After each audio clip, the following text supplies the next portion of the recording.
मैं प्रभाकर आपका रुख करना चाह रहा हूं इस पूरे मामले का। अगर हम कानूनी पहलू समझने की कोशिश करें और अगर दर्शकों को आप जल्दी बता भी सके कि पूरा जो विवाद क्या है और अभी ताजा मोड़ 2021 के बाद जो सामने आया है वो क्या है, अगर आप ये रख सकें।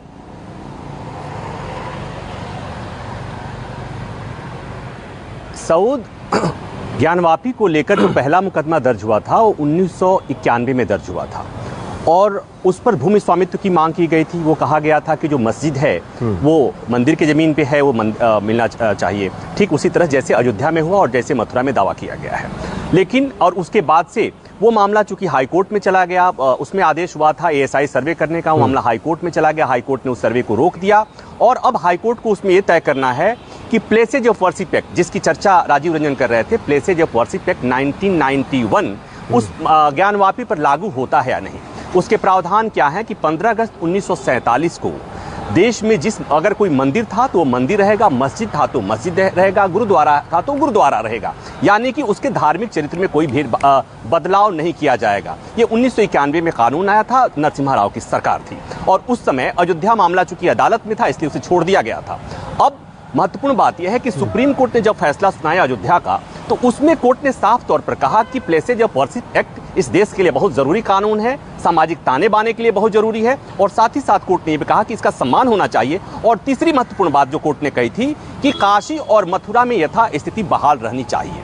उसके बावजूद भी ये यहाँ पर एक दूसरी पिटीशन आती है। पिछले साल अगस्त में एक याचिका दायर हुई, कुछ महिलाओं ने याचिका दायर की और उसमें कहा कि श्रृंगार गौरी और बाकी वहां पर जो विग्रह हैं उनमें उनको रोजाना नियमित पूजा पाठ करने का अधिकार दिया जाए। और उसी अर्जी पर यह आदेश हुआ कि वहां पर सर्वे कराया जाए। पहले ये अदालत कोई आदेश पारित करने के पहले ये देखना चाहती है, जानना चाहती है कि वहां की स्थिति क्या है। हालांकि अदालत के सर्वे के आदेश को हाईकोर्ट में चुनौती दी गई, हाईकोर्ट ने उस चुनौती को रिजेक्ट कर दिया और अब जो सर्वे हो रहा है वो सर्वे हो रहा है वो अदालत के आदेश से हो रहा है। सऊद, इस बात को बस समझने की जरूरत है। अगर मैं केवल कानून की बात करूं तो अदालत से ये जो सर्वे का आदेश हुआ है ये निहायत ये कानूनी प्रक्रिया है, सामान्य नजर में एक बिल्कुल कानूनी प्रक्रिया है, अदालत ने कहा है और इसका पालन होना चाहिए। लेकिन चूंकि इतिहास के उदाहरण से मुस्लिम समुदायों में भय है कि इसी तरह की शुरुआत कुछ अयोध्या में हुई थी, इसी तरह की मुकदमेबाजी कुछ अयोध्या में शुरुआत हुई थी,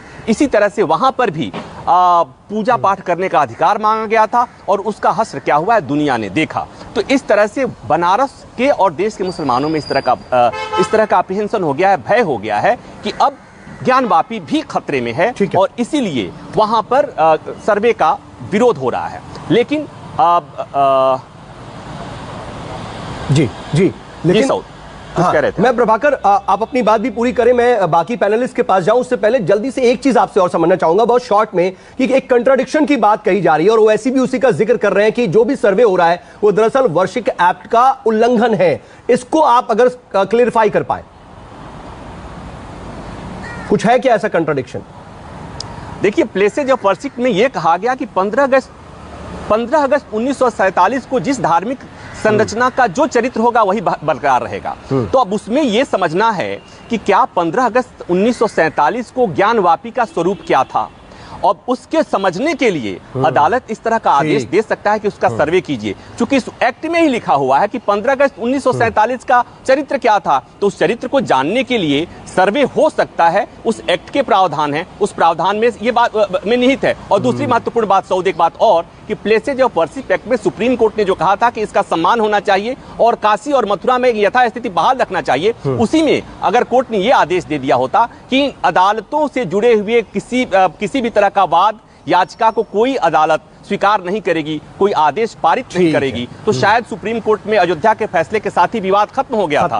लेकिन मुझे लगता है कि वहीं पर सुप्रीम कोर्ट से ये चूक हुई। और एक महत्वपूर्ण बात और कि ये places of worship act supreme court में चैलेंज किया हुआ है, वो मामला वहां लंबित है, उस कानून को अवैध बताया गया है और उसे निरस्त करने की मांग भी की गई। ठीक है, तो ये इसके कानूनी पहलू थे। लेकिन नमस्कार, मैं हूं मानक गुप्ता। अगर आपको हमारा ये वीडियो पसंद आया हो तो इसे लाइक और शेयर जरूर करें और हां, हमें सब्सक्राइब और फॉलो करना ना भूलें ताकि आप देश और दुनिया की कोई खबर मिस ना करें। तो जुड़े रहिए हमारे साथ और देखते रहिए न्यूज़ 24।